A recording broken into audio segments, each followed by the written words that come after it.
আজকের রান্নায় থাকছে শাকের ডাঁটা দিয়ে কাতলা মাছ।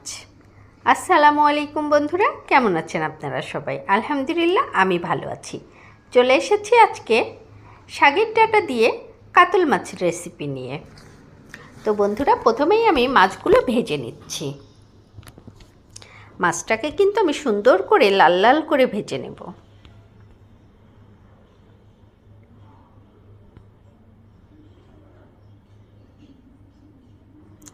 আমার কিন্তু মাছ ভাজাটাও হয়ে গেছে বন্ধুরা, দেখতেই পাচ্ছ মাছটাকে লাল লাল করে ভেজে নিয়েছি।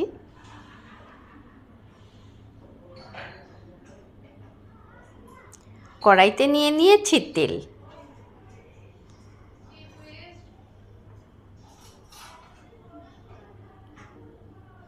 কড়াইটা অনেক পুরনো হয়ে গিয়েছে। তেলের মধ্যে দিয়ে দিলাম শাকের ডাঁটা আর আলু। ডাঁটাটা কিন্তু একদম আমাদের নিজেদের ক্ষেতের।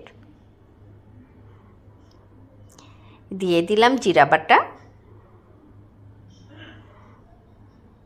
পেঁয়াজ বাটা, লবণ,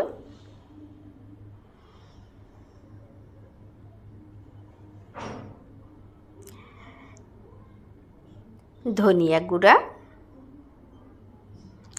হলুদ। এখন আমি মশলাটা সুন্দর করে নেড়ে চেড়ে সমস্ত ডাঁটার গায়ে লাগিয়ে নেব। এমনভাবে আমি নাড়ব যাতে মশলাটা সমস্ত ডাঁটার গায়ে লেগে যায়। দিয়ে দেব একটু পানি। পানি দিয়ে আমি ডাঁটাটা কষিয়ে নেব।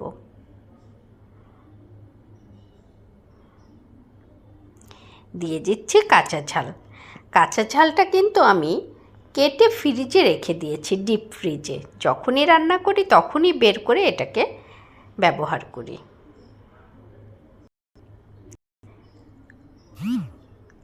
আমি কিন্তু অল্প অল্প পানি দিয়ে ডাঁটা সুন্দর করে কষিয়ে নিচ্ছি। আমার কষানো শেষ বন্ধুরা, দিয়ে দিয়েছি ঝোলের পানি, তার সাথে দিয়ে দিলাম মাছ।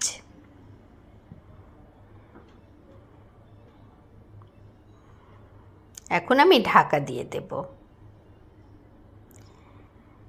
ঢাকা তুলে দেখেছি পানিটা শুকিয়ে এসেছে। দিয়ে দিলাম কেটে রাখা টমেটো। আবারও কিছু সময় ঢেকে রাখব।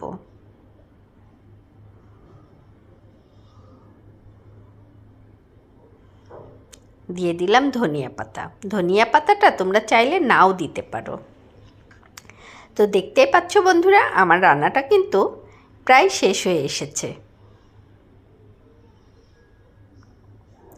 তো বন্ধুরা, এত সময় আমার সাথে থাকার জন্য, আমার ভিডিওটা দেখার জন্য তোমাদেরকে অসংখ্য ধন্যবাদ। আবারও দেখা হবে নতুন কোনো